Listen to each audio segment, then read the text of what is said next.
너무 귀한 찬양 감사합니다.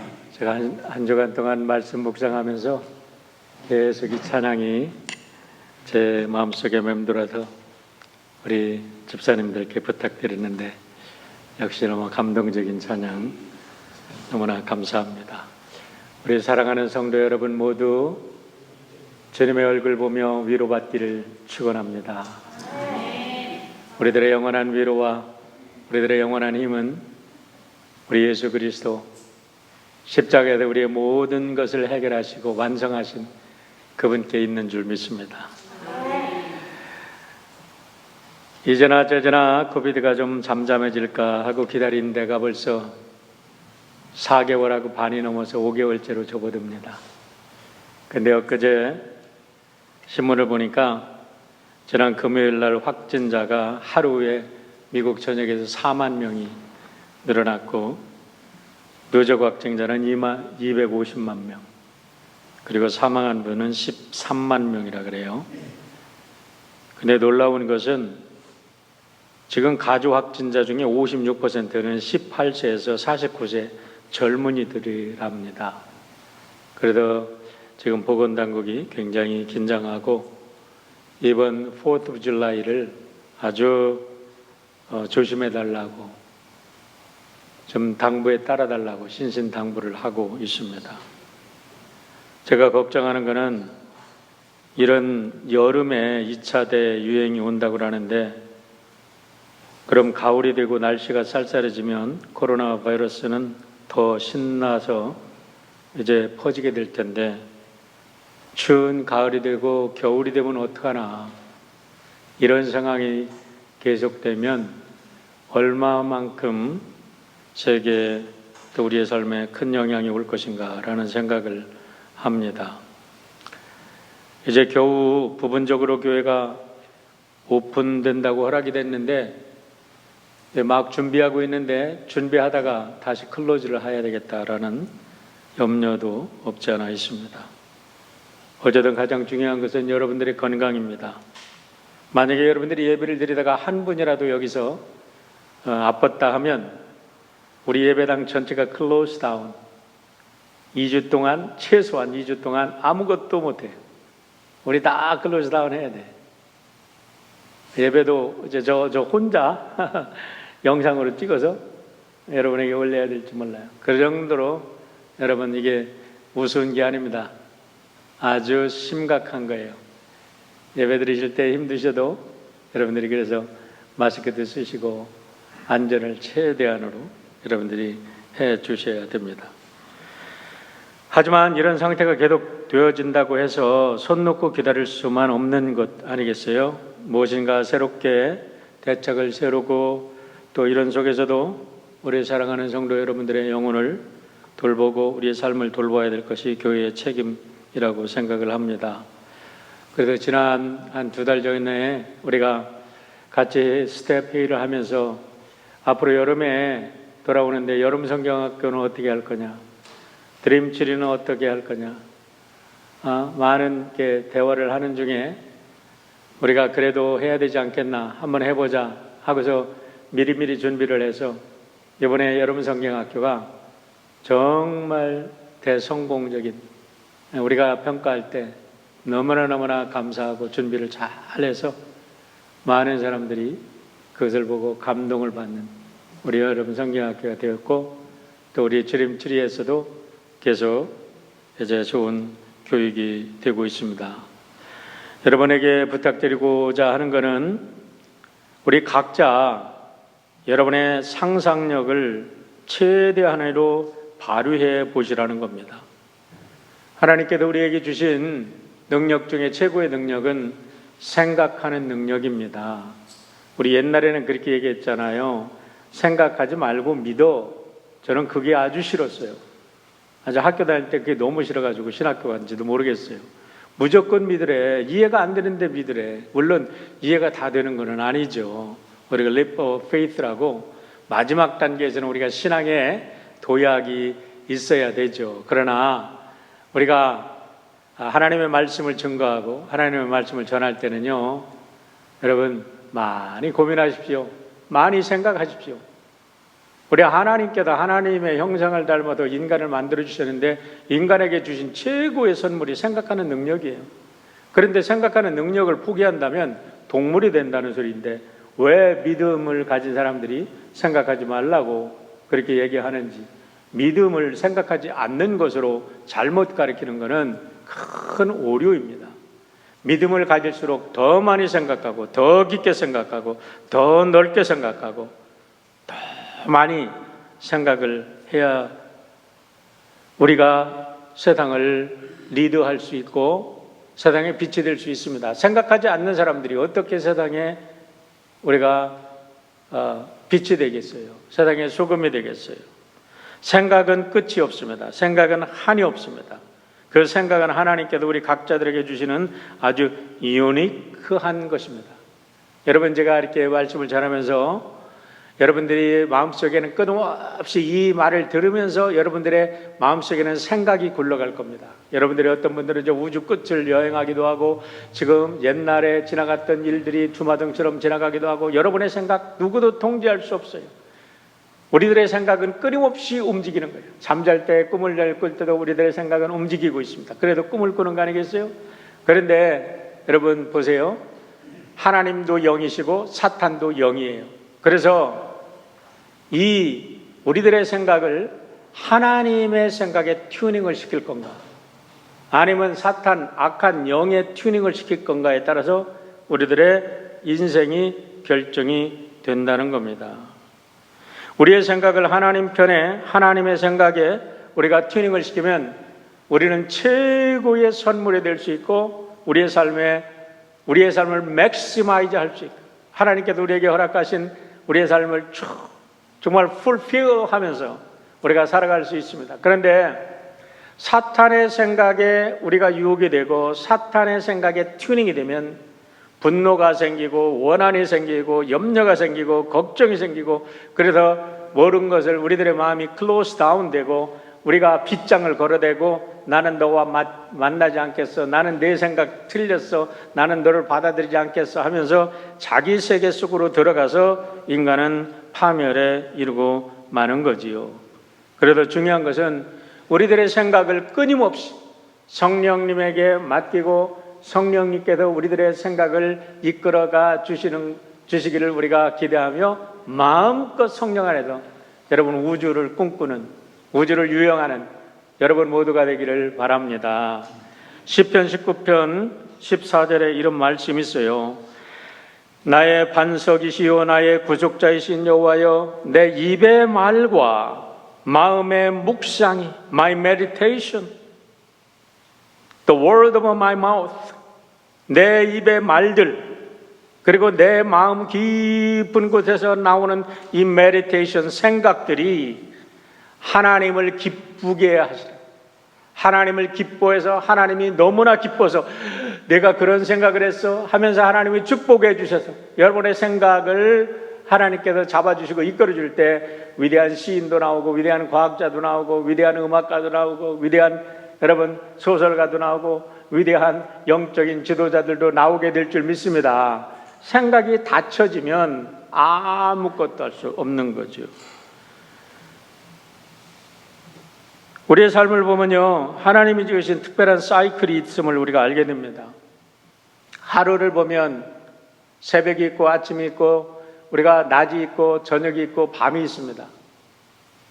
우리가 일주일을 보면 월, 화, 수, 목, 금, 토 일이 있어요. 그런데 일주일도 하나님께서 우리들에게 사이클을 주셨습니다.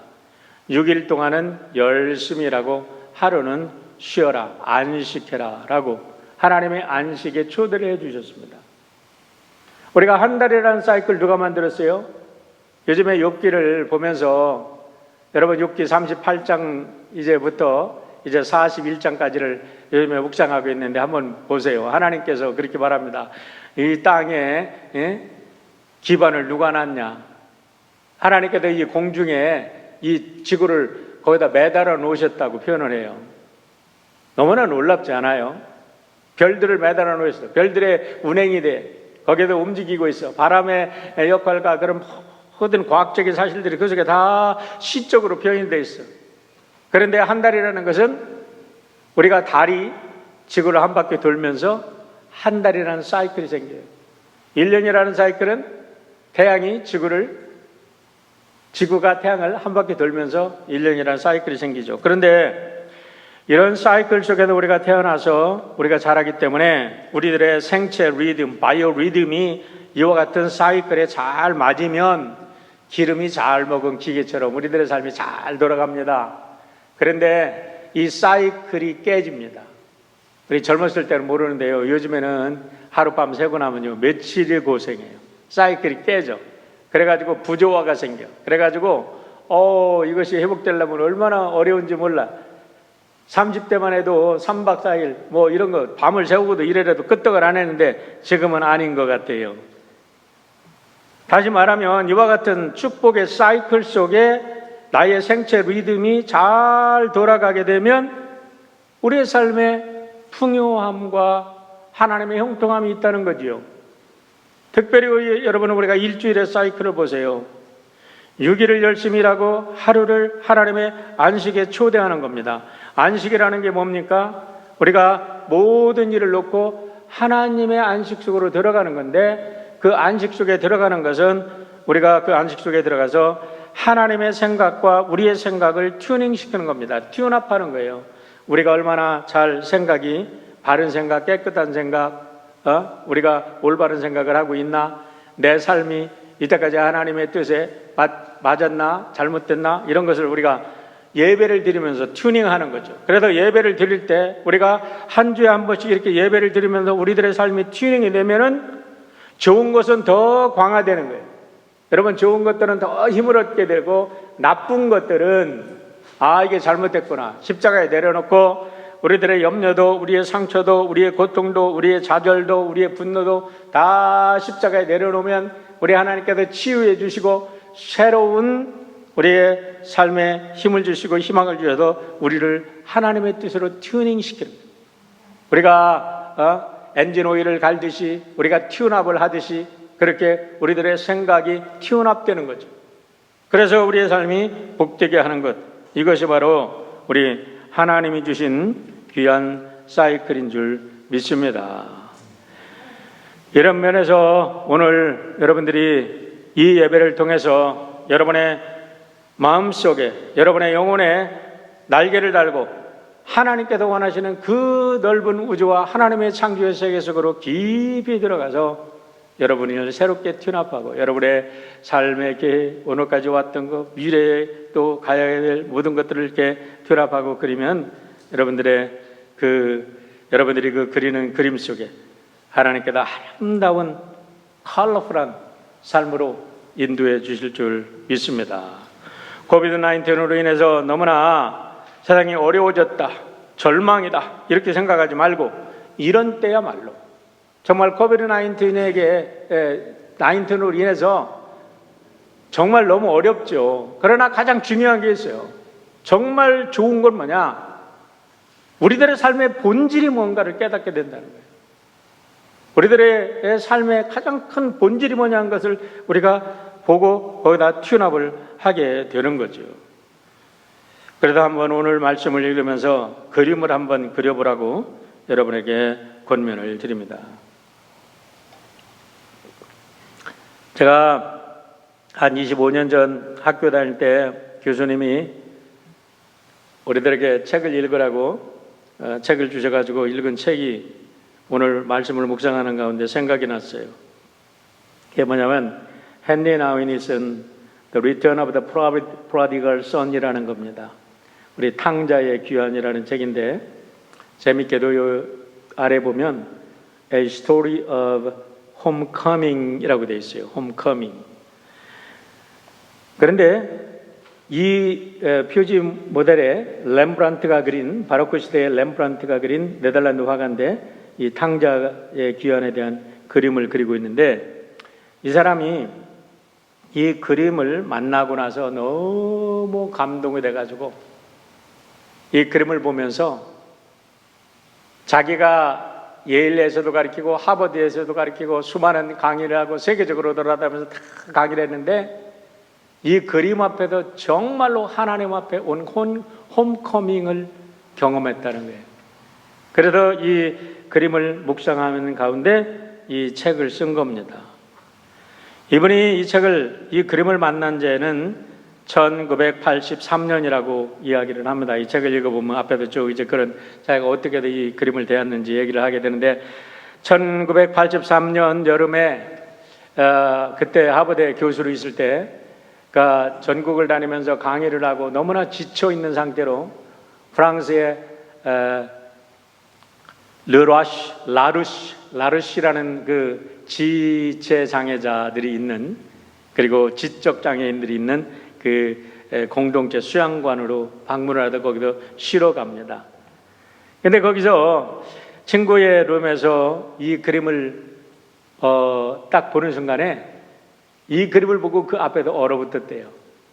그래서 그 그림을 한참 거기서 감상을 하면서 이제 친구한테 이 그림 어디서 났냐, 어떻게 구하냐 이런 얘기를 하면서 이 그림에 대한 원본을 보기를 소망했습니다. 그런데 하나님은요, 우리가 소망하는 그 생각의 꿈을 우리가 심으면 그 생각을 이루어 주십니다. 3년 후에 1986년에 뜬금없이 어떤 친구가 러시아의 세인트 피터스버그, 그 옛날 구소련의 도시 그 수도로 이제 여행을 가는데 같이 가지 않겠냐고 초대를 했어요. 그래서 같이 이제 갔습니다. 그런데 거기에 뮤지엄에 바로 렘브란트의 원작이 있다는 것을 이 헨리 나윈이 알고 그것을 보기 위해서 그냥 소망을 했어요. 친구에게 부탁을 했답니다. 그랬더니 친구가 마침 그 뮤지엄에 높은 자리에 있는 분들하고 잘 알고 그분이 특별 배려를 해줘가지고 거기다 의자를 놓고 많은 사람들이 왔다 갔다 하는데 헨리 나윈은 첫날 3시간을 앉아서 거기에서 그 그림 앞에서 그 그림을 깊이 묵상했답니다. 너무너무 감동이 돼서 며칠 있다가 다시 찾아갔는데 그 시간에는 4시간을 묵상하면서 햇빛이 어떻게 돌아가면서 이 햇빛에 따라서 어떻게 그 그림이 감동이 오는지를 깊이 바라보면서 이제 이분이 묵상한 것을 메모하면서 쓴 책이 바로 탕자의 귀환이라는 책입니다. 여기에도 그는 아버지의 얼굴빛에서 나오는 용서와 사랑과 환대, 그리고 큰아들의 그 눈빛에도 비치고 큰아들의 손을 받잡고 있는 거, 손에 대해서 포커스를 많이 해요. 손을 하고 있는데 큰아들의 손도 뭐 이렇게 얘기를 하고, 아들의 상처 입은 모습들, 이 아들의 상처 입은 모습은 그 한 아들 탕자의 상처가 아니라 인류 모두의 상처고, 또 큰아들이 가지고 있는 그 분노와 앵거가 좌절감, 이런 모든 것도 우리들이 가진 모든 거라고 이렇게 표현을 하면서 아버지의 손에 주목을 하게 됩니다. 이 아버지의 손을 한번 그림을 보세요. 놀랍게도 이 헨리 나윈이 발견하게 된 것은 아버지의 손인데 이 손이 다르다는 거예요. 여러분, 왼손을 보면요 아주 남성의 손입니다. 그런데 아들의 등을 이렇게 쓰다듬고 있는 손은 여성의 손이에요. 그러니까 모성, 어머니의 마음으로 돌아온 탕자를 이렇게 받아주고 쓰다듬어주고, 빛은 아버지의 얼굴빛에서 빛이 환하게 비칩니다. 사실은 이 얼굴빛에서 빛나는 빛이 이 손으로 가고 이렇게 가서 여기에도 반사가 돼서 이 큰아들이 여기를 쳐다보고, 큰아들의 손도 아주 특별히 관심 있게 이렇게 그리고 있어요. 그런데 발 얘기는 안 하는데 왜 발을 얘기는 안 했을까 하고서 제가 발을 좀 찍어서 확대해서 올려달라 그랬어요. 나중에 설명을 드리겠습니다. 자, 어쨌든 헨리 나윈은 이런 얘기를 하면서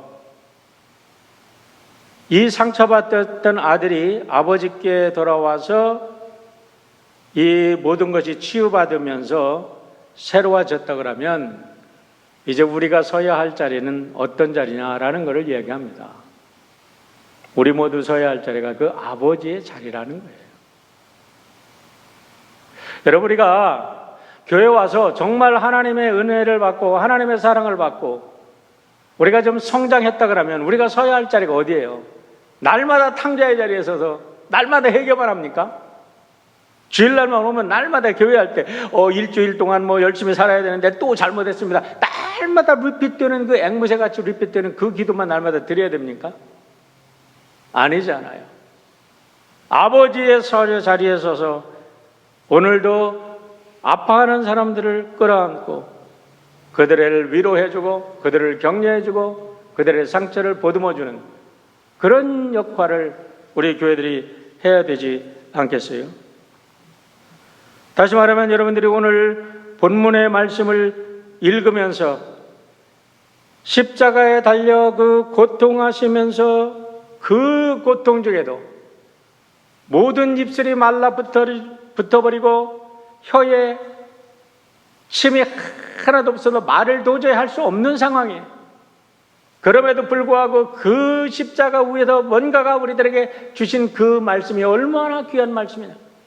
그 말씀을 묵상하면서 우리의 마음속에 각자의 그림을 그려볼 때 우리는 코비드-19뿐만 아니라 이 코비드-19이 얼마나 또 변종이 돼서 어떤 세상을 어떻게 변화시킨다 할지라도 그 속에서 우리가 십자가에서 주시는 은혜로 우리는 이 세상에 상처받은 영혼들을 끌어안고 저들에게 하나님의 축복을 증가하는 하나님의 백성들이 될 수 있다고 믿습니다.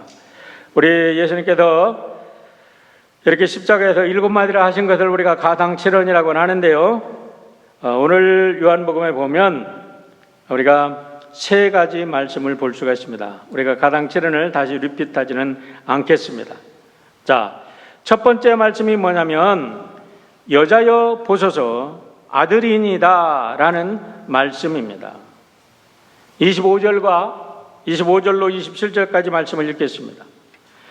예수의 십자가 곁에는 그의 어머니와 이모와 글로바의 아내 마리아와 막달라 마리아가 섰는지라 예수께서 자기의 어머니와 사랑하시는 제자가 곁에 서 있는 것을 보시고 자기 어머니께 말씀하시되 여자여 보소서 아들이니이다 하시고 또 그 제자에게 이르시되 보라 내 어머니라 하신데 그때부터 제자가 자기 집에 모시니라 라고 말씀합니다.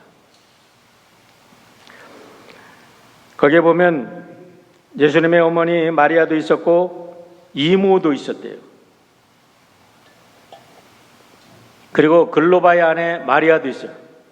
막달라 마리아도 있어요. 마리아라는 이름을 가진 여인들이 참 많이 모였어요. 그런데 여러분 여기서 제가 한 가지 질문을 드리겠습니다. 정통 기독교가 뭘까요?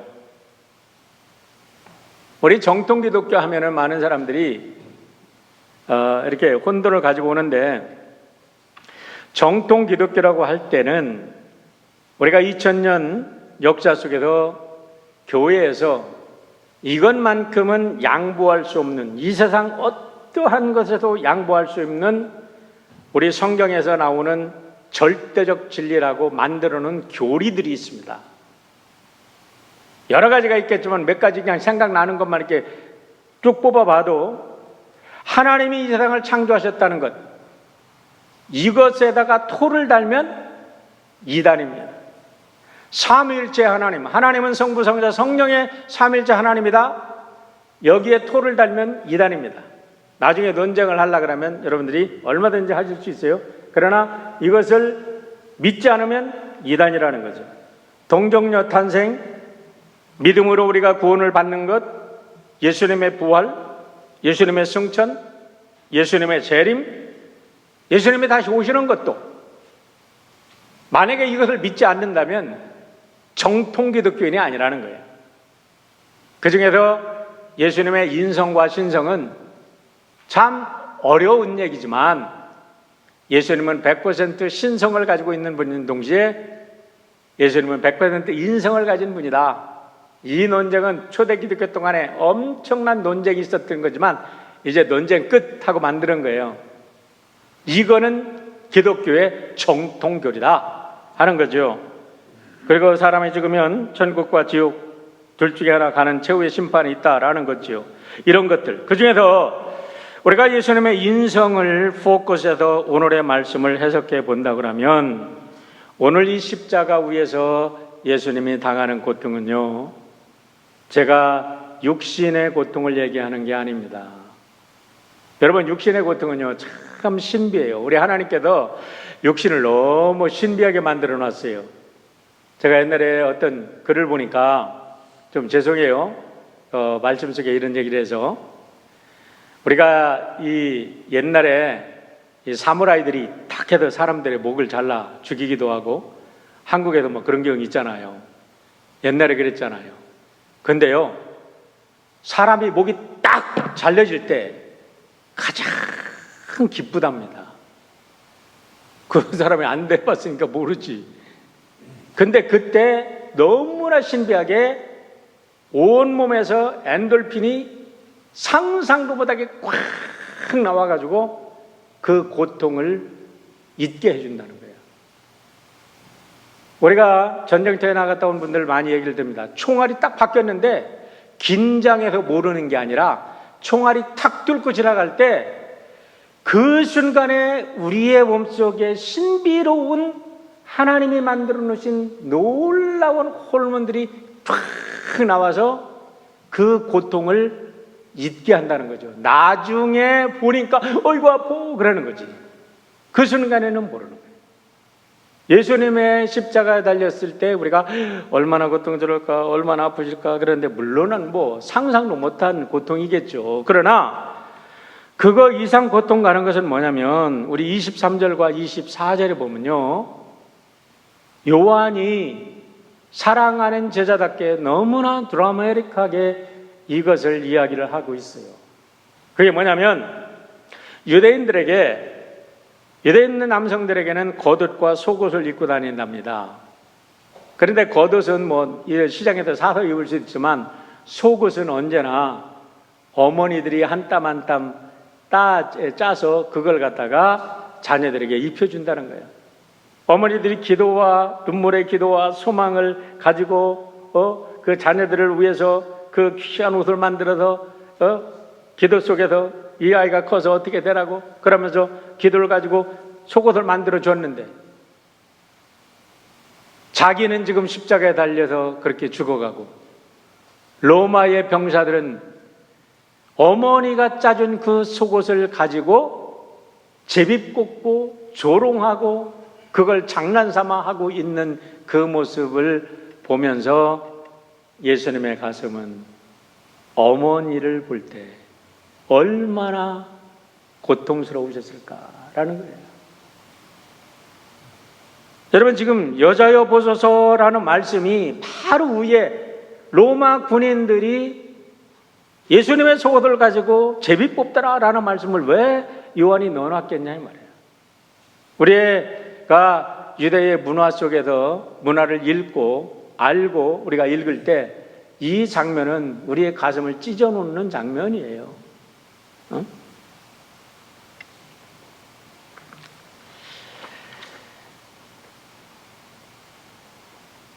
많은 경우에 이 부분을 예수님의 효로 해석을 하는데, 그렇죠, 예수님이 효자십니다. 그런데 문제는 여기서 하나 질문을 하고 싶은 게 뭐냐면, 왜 예수님이 당신의 어머니를 요한에게 맡기셨냐 이 말입니다.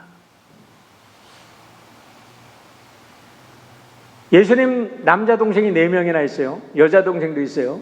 성경에 나오는 인물만. 그들이 다 불효자식이기 때문에? 아니죠. 예루살렘에 여러분 수장이 베드로지만 예루살렘 나중에 실권을 보면 바울이 예루살렘에 가서 야고보를 만났다 그러는데 그 야고보가 누구냐면 여러분 제자 야고보는 순교했고 예수님 동생 야고보야. 예루살렘에 굉장한 실권을 가지고 있던 사람이 예수님 동생 야고보라고. 그 야고보는 너무나 기도를 많이 해가지고 이 무릎이 낙타 무릎같이 됐다 그래요. 응? 훌륭한 신앙을 가지고 있어요.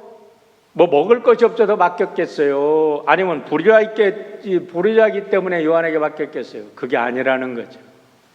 여기서 우리들에게 주는 굉장한 메시지가 있는데 그게 뭐냐면 여기서 예수님께서 새로운 가족 공동체를 선언하고 계시고 선포하고 계시고 새로운 교회의 공동체가 어떠함을 주님이 마지막 순간에도 가르쳐주고 계신다는 거예요. 마태복음 15장 12장 50절, 마가복음 3장 35절의 말씀을 보세요. 마태복음 12장 50절에 이렇게 말합니다. 하늘에 계신 내 아버지의 뜻을 실천하는 사람이면 누구나 다 내 형제요 자매요 어머니이다. 하늘에 계신 뜻, 아버지의 뜻을 행하는 자만이 형제요 자매라는 거예요. 혈연관계 넘어 매이지 말라는 거예요.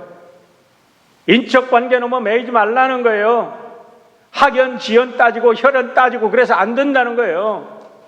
그런 모든 것을 넘어서 이제 예수 그리스도 안에서 거듭나서 하나님의 뜻을 위해서 헌신하는 모든 사람들이 한 가족이다. 마가복음 3장 35절 보세요. 누구든지 하나님의 뜻대로 행하는 자가 내 형제요 자매요 어머니니라. 그 전에 어머니 당시에 형제들이 왔어요. 그러니까 누가 내 어머니냐 하면서 예수님이 아주 매몰차게 얘기하는 것처럼 그렇게 적혀 있는데요. 거기에도 뜻이 있었다는 거예요. 그 말씀과 오늘 여자여 보소서 아들아 봐라 내 어머니다 하고 주님이 얘기하실 때 여러분 여기에서 주님은 앞으로 그리스도 안에서 새롭게 탄생하는 교회가 진정 하나님 안에서의 가족이고 이 교회가 어떤 사람들을 어떻게 케어하고 우리가 어떻게 살아야 하는지 그 진리를 가르쳐 주고 계시다는 거예요. 그래서 이 말씀을 근거로 해서 캐톨릭 교회에서는 지금도 제자들을 교회 공동체로 해석하고 마리아는 교회 어머니로 해석을 합니다. 그런데 우리는 동시에 제자이면서 우리가 또 교회의 어머니가 되는 거예요. 엊그저께 우리 장인어른 3주년이 되어서 제가 퇴근하기 전에 저희 집사람이 다 준비를 해놓고 제가 가서 이제 예배를 같이 드렸어요. 둘이. 그러면서 같이 예배를 드렸는데 제가 새로운 것을 좀 깨달았습니다. 우리 서울에 있는 동생들 가족들을 위해서 기도하고 또 제 딸의 가족들을 위해서 기도하고 또 하나님께 우리 부모님을 주셨던 것에 대해 감사하고 그렇게 기도하는데 보니까 하나님 우리 장인어른 통해서 우리 집사람을 이 땅에 주셔서 감사합니다. 그러면서 하는데 제가 이제는 장인어른 자리에 서 있는 거예요. 그래서 제가 우리의 동생들 우리가 잘 돌보겠습니다. 우리 딸에게 좋은 부모가 되겠습니다. 하나님 앞에서 그렇게 기도했어요.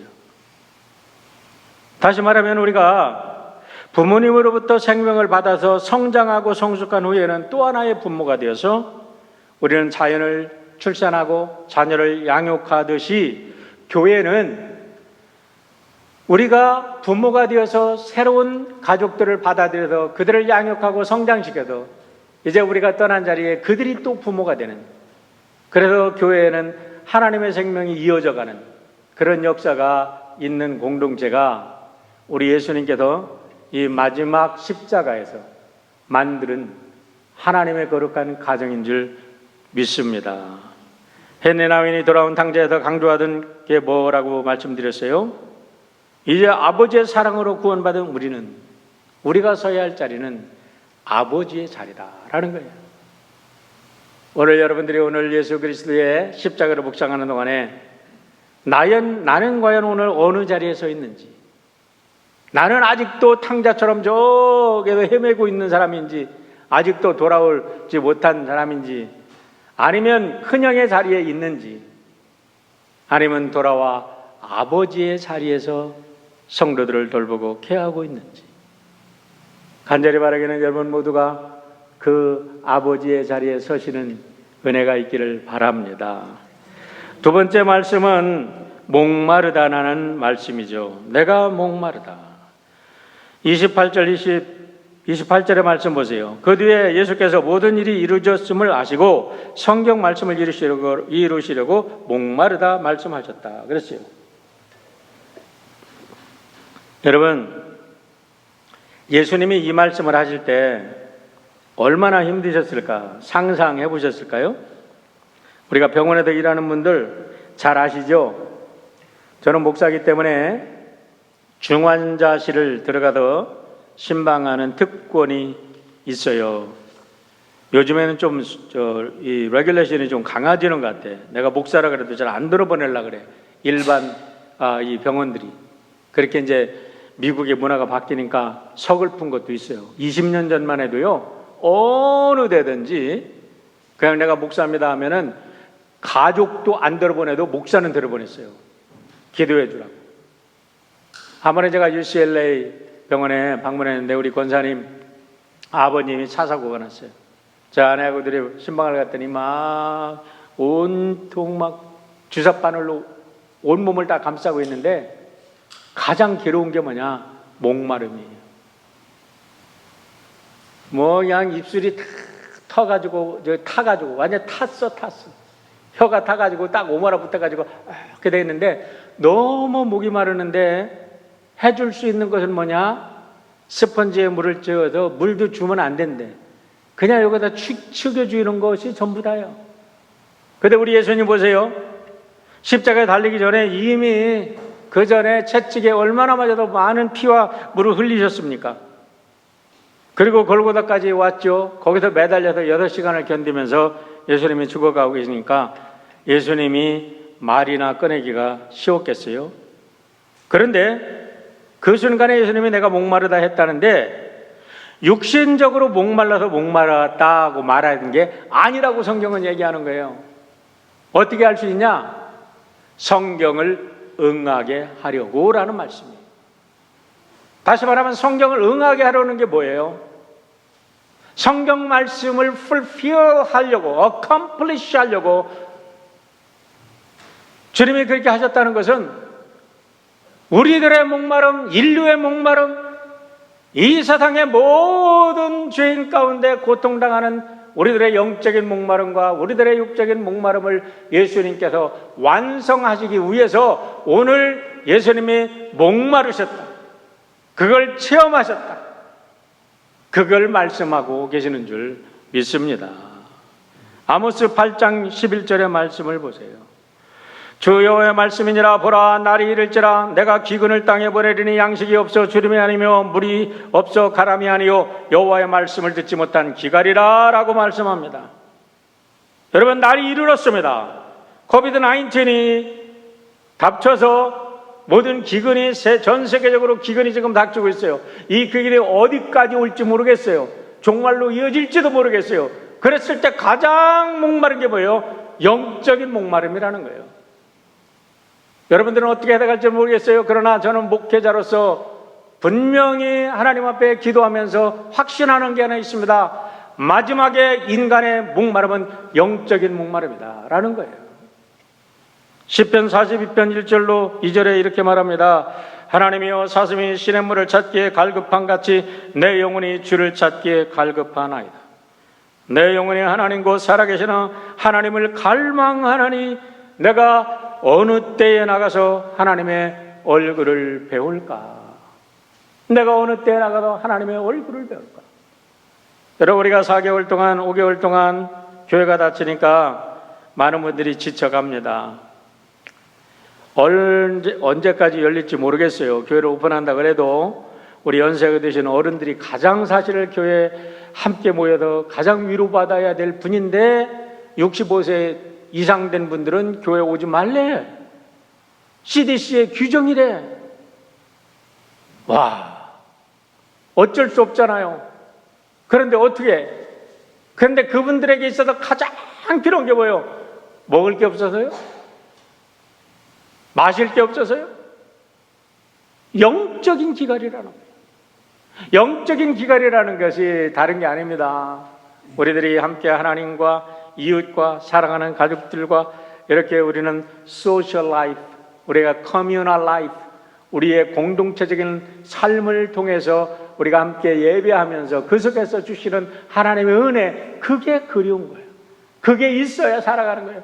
인간은 혼자 살아갈 수 없는 거지요. 그런데 우리 예수님께서 그 목마름을 채워주시기 위해서 이미 이 땅에 오셨다는 사실을 요한은 계속해서 말씀하고 있습니다. 요한복음 4장 10절에도 요한은 이렇게 말씀했습니다. 예수께서 대답하여 이르시되 내가 만일 하나님의 선물과 또 내게 물 좀 달라 하는 이가 누구인 줄 알았다면 내가 그에게 구하였을 것이요 그가 생수를 내게 주었으리라. 7장에 가서는 이렇게 말씀합니다. 나를 믿는 자는 성경에 이름같이 그 배에서 생수의 강이 흘러나리라 라고 말씀합니다. 사랑하는 성도 여러분, 특별히 댁에서 예배드리는 우리 어르신들 외롭고 힘드시죠? 우리 십자가에 달린 예수님을 바라보고 묵상하는 가운데 성령께서 여러분의 뱃속에서 생수의 강이 넘쳐나는 축복을 주시기를 바랍니다. 우리 주님의 십자가를 바라볼 때 우리는 무한한 위로하심과 무한한 사랑을 그 속에서 느끼게 되는 겁니다. 세 번째는 다 이루었다라고 말씀하셨습니다. 요한복음 19장 30절입니다. 뭐를 다 이루셨을까? 얼마 전에 저희 아내하고 제가 요즘에는 운동하는 거를 많이 못 가고 저녁 먹고 나서 동네를 한 바퀴씩 도는 게 제 운동의 전부답니다. 아침에는 좀 같이 체조도 하고 그러는데 같이 동네를 다니다가 서로 책 얘기를 하다가 우리 두 사람이 그냥 눈물을 왈칵 쏟고 한참 말이 없이 그냥 걸었어요.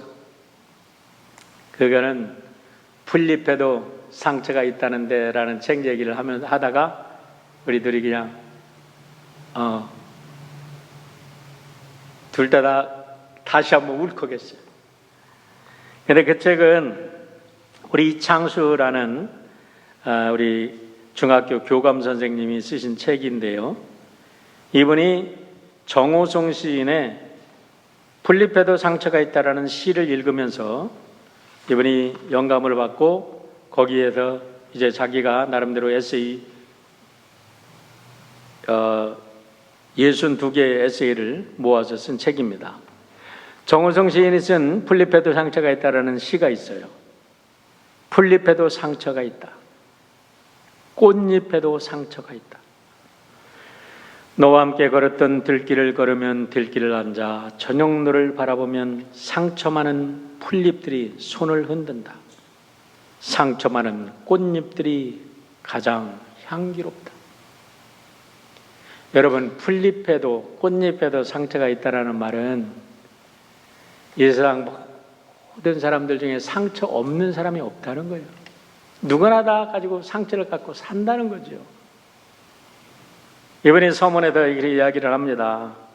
어떤 지나가는 나그네가 들녘에 있는 오라만 나무로 한 그루를 앞에 세웠습니다. 근데 그 오라만 나무는 막 태풍이 휩쓸고 지나가서 막 그런 상처 투성이의 모습을 했지만 듬직하게 서 있어요. 그러니까 이 지나가는 나그네가 나무에게 이야기를 했다는 거예요. 나무야 나무야 모진 바람을 견뎌내느라 수고 많았구나. 이 많은 상처들을 내가 위로해 주마 그랬더니 그 순간에 주변에 있던 풀잎과 꽃잎들이 내게도 상처가 있어요. 나도 위로해 주세요. 내게도 상처가 있어요. 나도 위로해 주세요. 나도 비바람 버티며 살아가고 있어요. 그렇다는 거죠. 그런데 이 지나가는 이 나그네는 그 얘기를 듣지 못했는데 이창수 이 작가가 얘기하는 거예요. 자기의 가슴속에 이 울림으로 들려왔다는 거예요. 그래도 자기가 어떻게 그들을 위로해 줄까? 여러분, 풀잎을 위로해 주겠어요? 꽃잎을 위로해 준다는 얘기겠어요? 이 땅에 상처받은 영혼들을 위로해 준다는 얘기겠죠. 그래서 쓴 책이 풀잎에도 상처가 있다는데 라는 에세이를 쓴 건데요. 요즘에는 책을 읽을 때 그냥 아무데나 가도 책을 읽을 필요가 없습니다. 제가 하나 큐를 알려드릴게요. 제가 얼마 전에 발견했어요. 유튜브에 보니까 책 읽어주는 사람이 있어요. 그래도 책을 읽어주는데 50분, 1시간 읽어줘요. 그 책 내용을 그대로 읽어줘, 좋은 부분을. 그래도 그걸 듣고 그 책 좋구나 하고 그 책을 사는 거예요. 그랬는데 이 풀잎에도 상처가 있다. 거기에 대해 그 얘기를 나오면서 저희 아내랑 같이 듣고 감동을 받았는데, 그 속에 들어있는 하나의 이야기가 있습니다. 어느 퓨리처상에 빛나는 작가가 친구 해밍웨이한테 내기를 걸었답니다. 누가 짧은 소설을 감동 있게 쓰냐? 그러면 이기는 거예요. 짧은 소설을 감동 있게. 근데 해밍웨이가 6단어로 된 소설을 써서 친구에게 보여줬더니 친구가 그것을 보고 눈물을 콱 흘려서 친구가 졌답니다. 근데 우리가 그 소리를 듣고 우리도 울어버렸어요. 그게 뭐냐면 이 소설이 뭐냐면 한번 올려줄래 볼래요? For sale, baby shoes, never worn. 어린아기 신발이에요. 한 번도 신지 않았어요. 어린아기 신발을 파는데 한 번도 신지 않은 어린아기 신발 사가세요. 여러분, 아이를 키워봤어야 감동이 되지. 이 얘기를 들으니까 그냥 가슴이 먹먹해지는 거예요. 이스라엘의 꽃잎도 풀잎도 다 상처가 있습니다. 우리 모두 상처가 있어요. 누구인들 상처가 없겠어요. 그래서 우리 예수님이 우리의 상처를 씻어주시기 위해서 이사야서에 보면 그분이 찔리시고, 그분이 욕먹고, 그분이 상하시고, 그분이 징계를 받으셨다고 이야기를 합니다.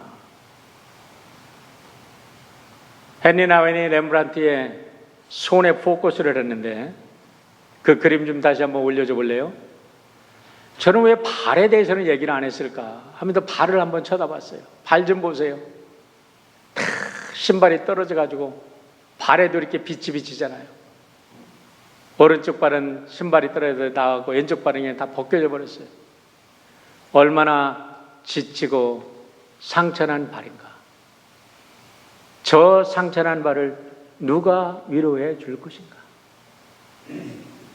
오로지 이 땅의 모든 상처를 다 받으시고 우리를 위해 죽으신 예수, 그분만이 여러분과 제 상처에 참된 치유자가 되시는 줄 믿습니다. 그래서 우리 헨리 나윈이 쓴 책 중에 Wounded Healer, 상처받은 치유자라는 책도 있어요. 내가 상처받았기 때문에 남을 치유해 줄 수 있어요.